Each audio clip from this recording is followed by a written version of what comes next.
Thanks for existing. Don't come, my dad texted me on Christmas. I'd been covering rent, food, and bills while living with my sister. That night, she told them I was just squatting. I stayed quiet, but the next morning her key didn't fit. And 2 gift-wrapped boxes waited.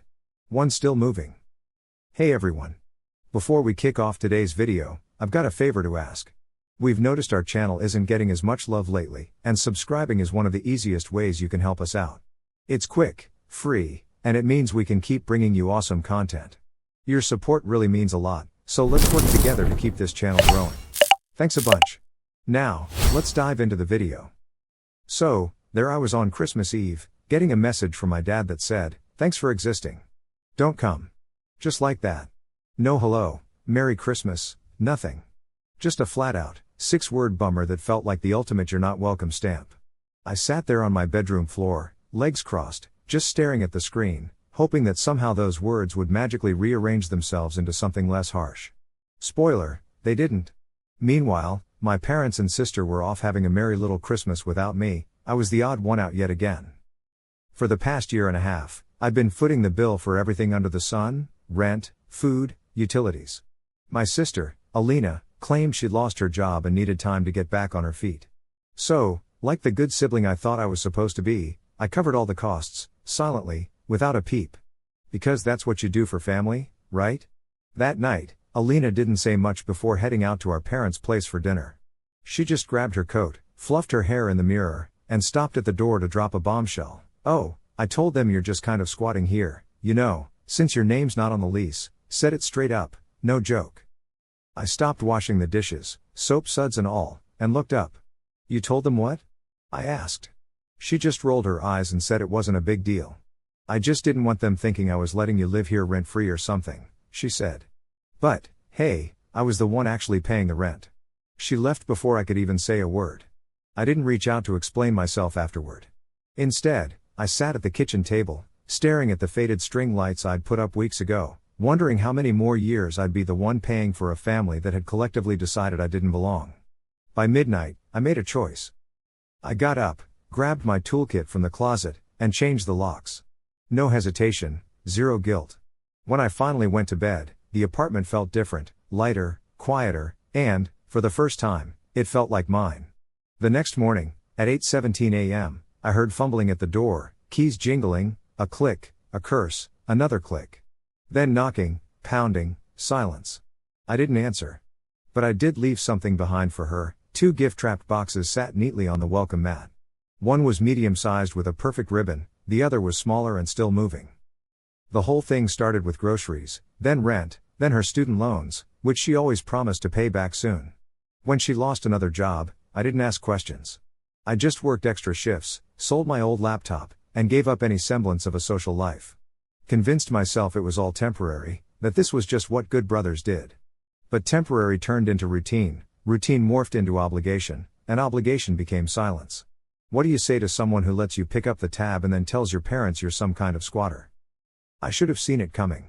Alina always had this way with words, twisting things just so she seemed the victim and I the nuisance. Even as kids, she'd cry her way out of anything. Now, as adults, she cries her way into everyone's wallet, our parents included. To them, she's the creative soul, while I was too serious, too controlling, too cold. But when love comes with conditions, you do grow cold. I stopped going to family dinners months ago, mostly because every chat turned into a financial guilt trip. "You're the stable one," they'd say. "She's struggling." I was just tired of being the only adult, tired of waking up in an apartment I paid for just to be seen as a burden. Then, 3 weeks before Christmas, I snapped. We were in the living room after I'd just finished a brutal 12-hour shift and brought home takeout. Alina didn't even look up from her phone. "Can you Venmo me for my part of the takeout?" she said casually. I blinked, baffled. "You mean from the takeout I paid for with my card, while you haven't paid rent in months?" She shrugged, thumbs still busy on her screen. "Yeah, but you chose to do that. I didn't ask you." And that's when it hit me, she never felt guilty, not even a little bit. She wasn't using me out of desperation, she was doing it because I let her. A week later, I saw my credit card bill, or what should have been hers. Only one problem, the statement was. So there I was, sitting on the edge of my bed, heart racing like crazy, staring at my account balance. It showed $6,438.72 and it had all been blown on places like Sephora, Apple, Zara, a spa resort, and even a tattoo deposit. I immediately got in touch with the company, and they confirmed the account was opened using my social security number and email. It hit me, my identity had been stolen. At first, I didn't confront her.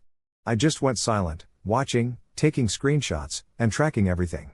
She'd prance around the apartment in new boots and an Apple Watch, laughing on FaceTime with her friends, talking trash about me, her stupid brother, while I was just 5 feet away.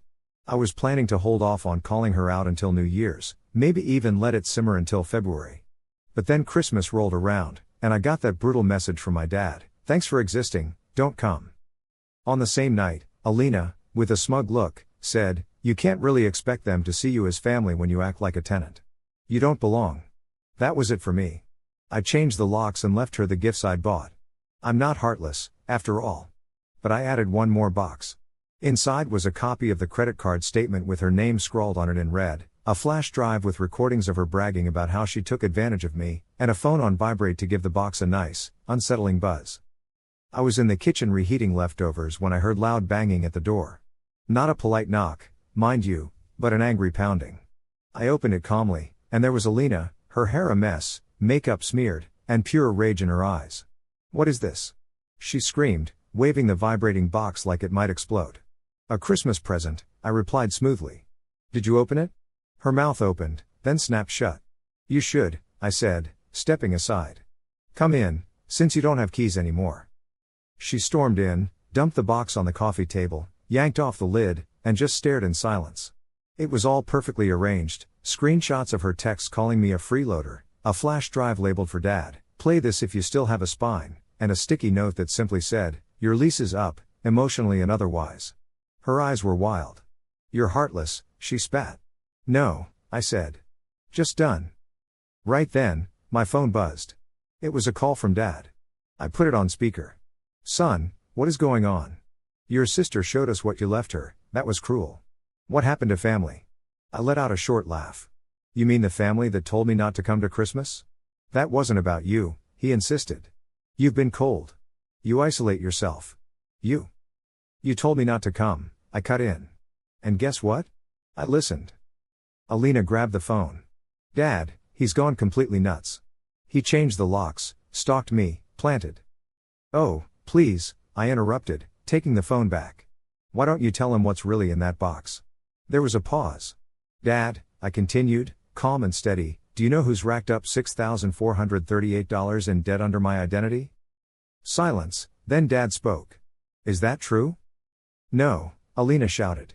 "He's making that up. He's trying to get attention." "Then why is her email linked to an account with my social security number?" I asked. "Why are there receipts from stores she loves, under my name?" No answer.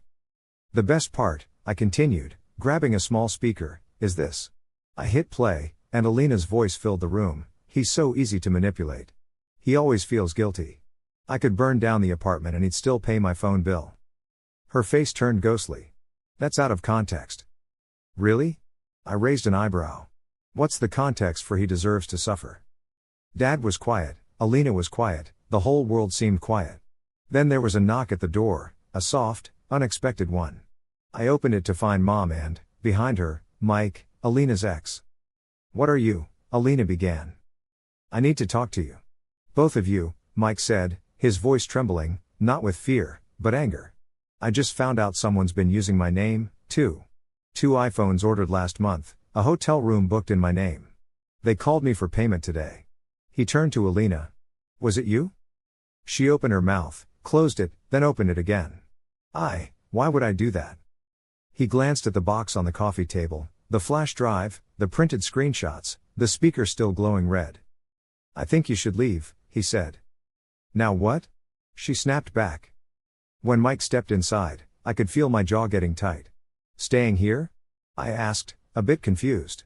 "Yeah," he replied, giving me a look. "If you don't mind me crashing here for a few days. I think we've both been messed with by the same person, and maybe it's time we stop playing her game." Alina blinked, like she'd just been slapped. "You're siding with him?" she asked, shocked. "I'm done siding with liars," I responded. She stood there, totally frozen. For the first time, she had no script, no fake tears, and no one to manipulate, just awkward silence. "No worries," I said, tossing her coat from the chair. "Your stuff's in the hallway, right next to the trash. Feel free to play a guessing game with which is which." And with that, she left. No more threats, no guilt trips, just the echo of her footsteps and the elevator doors shutting behind her. The morning after Alina left, my apartment wasn't just silent, it felt peaceful, like I'd earned it. I stood in the kitchen, clutching a mug of reheated coffee, watching the steam lazily twirl upwards. I thought I'd feel guilty or maybe regretful, but nope, nothing like that. Just peace. Mike was still asleep on the couch, snoring softly, wrapped in a blanket I'd thrown on him the night before. After Alina left, he hadn't said much, just nodded, muttered finally, and crashed. When he finally woke up, he noticed my laptop open on the table and raised an eyebrow. "Working already?" he asked. "Yup, I'm getting my money back," I said. "What, like pressing charges?" he inquired, rubbing his face. "More than that," I replied, turning the screen towards him. This was going to get official. Step 1, the claim. The night Alina left, I'd already started gathering evidence. I had folders, actual folders, full of documentation, screenshots of credit card statements, IP login records, my bank account history, and even receipts for every charge she'd made under my name. I filed a formal identity theft report with the police and opened cases with all the financial institutions involved. Capital One was the first to respond. They flagged the account and launched a full fraud investigation. By Friday, my phone buzzed with a confirmation email, $6,438.72, fully reimbursed back into my account. I leaned back in my chair, exhaling deeply for the first time in days. But I wasn't done. Step 2, the calculation. I opened a spreadsheet and started tallying up 18 months of supporting 2 people. Rent was $950 a month, utilities averaged $180, groceries $400, and her so-called emergencies ranged from $100 to $500 or more. I scrolled and scrolled down the sheet, and my stomach turned when I hit the bottom, $17,892. And that didn't even cover the emotional toll or the days I skipped meals or worked double shifts just to stay afloat. I took screenshots, saved everything to a flash drive, and called a lawyer. Step 3, the suit. "I'm not just here because she used my credit," I told the attorney. "I want restitution. She lived off me for over a year, and my parents were all for it." He was a sharp guy, wearing fancy shoes and smiling like we'd already won. "You got proof?" he asked. I slid the flash drive over. He plugged it in, scanned it, and his eyes widened. "You documented everything, every dollar?" He was impressed. "And your parents, they added my name to utility accounts without my knowledge." I found the contracts. He gave a low whistle. "This isn't just identity theft, this is long-term financial exploitation." "Do we have a case?" I asked. "Oh," he said, leaning back, "we have a very public one." Step 4, the explosion. 3 weeks later, on a rainy Wednesday afternoon, 3 certified letters arrived at my parents' house. One for Alina, one for Mom, one for Dad, all from the law firm. Within 20 minutes, my phone rang. "Caller ID." I answered. "What are you doing?" she snapped. "Good morning to you too," I replied. "You're suing us? After everything we've done for you?" "Done to me," I corrected. "Let's not twist it. We're your family," she protested. "You were also the co-signers on 2 utility bills and added me to a third without consent." "That's fraud." "It was just paperwork," she argued. "It was theft," I countered. "You're blowing this out of proportion." "You told me not to come to Christmas," I reminded her. The line went quiet, then her voice dropped. "We raised you, we let you stay here when you needed it. I paid for everything. I wasn't staying, I was supporting. There's a difference." Step 5, the ally. 3 days later, my grandmother called. I hadn't heard from her in months, ever since Alina told me, "Nana's tired of your drama. Don't call her anymore." But now, her voice was firm. "I saw the lawsuit," she said, "and I saw the bank statement." My heart sank. "You saw the bond? Your father cashed out over $9,000 from a savings bond, one created in your name. He used it to pay off Alina's old car." I sat down, shocked. "You didn't know?" she asked. "I didn't know there was a bond," I said. "Well," she continued, "there isn't any more. I've frozen what's left and moved the account. It's yours again, where it should have been." I didn't know what to say. Then she added, "Also, I've rewritten my will. You'll be getting my house when the time comes." So, Here's the deal. Nana told me, I know you'll do what's right with it. I blinked, a bit caught off guard. Why? Because she said, you're the only one who never asked for anything and always kept the receipts. Then came the day in court. Alina strolled in wearing beige like she was aiming for pity points. Mom was in black, and Dad wouldn't even look at me. Meanwhile, my lawyer was a pro, going through stacks of stuff, bank statements, audio clips, texts, the whole 9 yards, uncovering bank fraud, power of attorney issues, fake accounts, and savings bond violations. Alina put on a crying show, and Mom blamed some kind of early confusion while Dad just looked totally zonked. But the judge? Oh, she was wide awake. She asked my mom point blank if she listed my name on financial stuff without my say-so. My mom tried to wiggle around it, but finally, she had to admit, yes. The decision was swift, $13,000 in restitution, bye-bye fraudulent debts, court costs covered, and a formal warning for their records. A couple of weeks later, I got this letter with no return address. I knew right away it was from Alina. The note just said, "You happy now? You made your point." Inside was a photo of us as kids under the Christmas tree. She was clinging to me like I was her anchor. I scribbled on the back, "You let go first," and then burned it. Funny how silence has a whole different sound when you've earned it. Fast forward 3 months since the court thing, and I hadn't heard a peep from my parents, not a text, no calls, not even for my birthday.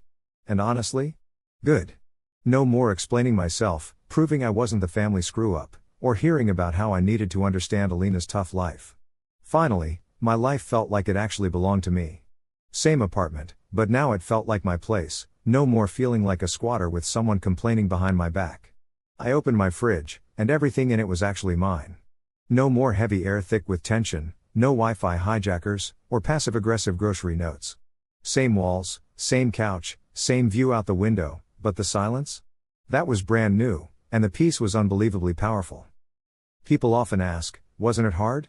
Wasn't it kind of cruel to cut off your whole family? My answer is always the same, it was necessary. For years I shrank myself to keep them comfortable, smiled through the insults, wrote checks instead of setting boundaries, and let them call me selfish for not giving everything while I got nothing but guilt in return. The real cruelty was how long I let that go on. When I stopped playing the obedient son and generous brother, I saw the truth. They didn't miss me, they missed what I gave them. In May, I got an email from someone I didn't know. The subject line read, "Your sister isn't doing well." It was from a woman named Tessa, one of Alina's old pals. Short and to the point, Alina was couch surfing, out of work again, said, "You ruined her life." I just stared at that email for a long time before deleting it. Not because I didn't care, but because caring doesn't mean going back. Then, one day at a gas station, I ran into Dad. We locked eyes, and he looked so much older, smaller, like someone out of excuses. He shuffled over, not angry, just kind of ashamed. "You look good," he said. I nodded, and he looked down. "You know your mother's still mad." I stayed silent. "She says you ruined Christmas." I raised an eyebrow. "Funny," I said, "because she kicked it off with 'Don't come.'" I listened, he sighed, "Family fights, son." I shot back, "No, families fight for each other. You fought for Alina. You never fought for me." He had nothing to say, just stood there waiting for a way back in. I didn't give it to him. I got in my car and drove away. That felt like peace. This wasn't about revenge or punishing anyone. It wasn't even about proving I was right, though I was. It was about letting go. Letting go of a system where love equaled transactions, letting go of guilt that wasn't mine, and letting go of always begging to be seen, heard, and valued. I didn't set out to break my family, I just stopped breaking myself to protect them. People like Alina, who take, blame, and twist things, they only manage to keep going because others keep absorbing the hit. I stopped, and the whole dynamic fell apart, not because I broke it, but because I walked away. And for the first time, in a deep down way, I felt alive. Then, out of nowhere, 2 weeks ago, a package shows up at my door with no return address. So, I found this plain envelope, and inside was just one photo. It was me with Ellie, Alina's daughter, from way back when. She must have been around 4 years old, sitting on my shoulders, laughing and holding my face with her tiny hands. On the back, in shaky, unfamiliar handwriting, it said, "I'm sorry for how my mom treated you. Thank you for everything. Ellie." I stared at those words until they became a blur. I still have no idea how she found my address, maybe through my grandma or just pure chance, but that one little note made everything worth it. I keep that photo in my desk drawer now. Not because it's a link to my past, but because it's a reminder that walking away doesn't mean you stop loving. It means you start loving yourself more. And that's not about getting back at anyone, it's about finding your own freedom.